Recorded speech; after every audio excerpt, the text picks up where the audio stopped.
Let me now share about what we know about this novel coronavirus. This virus comes from the family of coronavirus, which includes other viruses such as MERS and SARS, as well as the milder variants causing common cold. The medical consensus at this moment is that the novel coronavirus is more transmissible but appears less deadly than SARS. Evidence suggests that the rate of human-to-human transmission of this virus appears to be higher than that of SARS. For now, the evidence also suggests that transmission is mostly via droplets. What this means is that the virus is carried within droplets emitted from an infected person over a short distance, such as when a person coughs or sneezes. If these droplets come into contact with the eyes, nose or mouth of an individual, directly or indirectly through hands that have come into contact with these droplets, the individual may become infected. To clarify, there is no evidence currently to suggest that the virus is airborne. There are other viruses, such as the chickenpox, which can easily be transported via air currents and do not require droplets to contact the eyes or nose.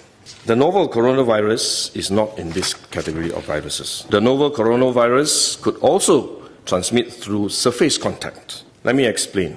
When a person sneezes or coughs, the droplets fall onto the surfaces of tables and chairs, and the virus may remain alive for up to a few days.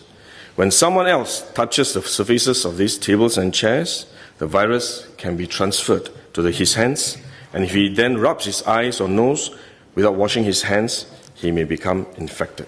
So we should wash our hands. This is also why we only quarantine the close contacts of confirmed cases. For more transient contacts, such as individuals that the confirmed cases may have walked past in malls or hotels, the risk of transmission is low. For coronavirus generally, the person is most infectious when he is displaying symptoms, or what you call symptomatic. And this is likely to be the case for the novel coronavirus as well. There is evidence of limited spread from a person without symptoms during the incubation period. However, this form of transmission may be uncommon and has so far involved isolated cases only. At this point, the evidence still points towards higher transmissibility when the person is displaying symptoms. As such, medical professionals, both overseas and in Singapore, have advised that the most effective way that we can protect ourselves is to practice good personal hygiene. We should regularly wash our hands with soap and water and avoid touching our face with our hands.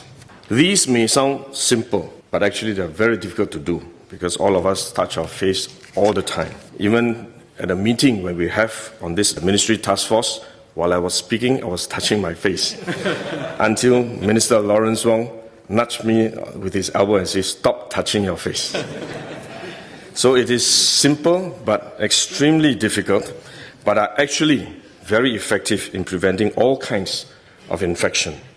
Potential infection from asymptomatic persons, in fact, is less likely to be from coughing or sneezing directly because they don't have symptoms. They are not sneezing or coughing, but more likely by touching contaminated surfaces, for which masks offer no protection.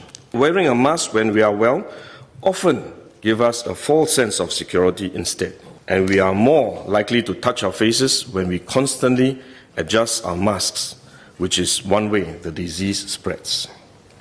At the same time, we need to protect others, our loved ones, friends, colleagues, and fellow Singaporeans that we come into contact with. If we are sick, we should rest and recover at home as far as possible. If we do need to go out to see a doctor, for example, we should wear a surgical mask to protect others.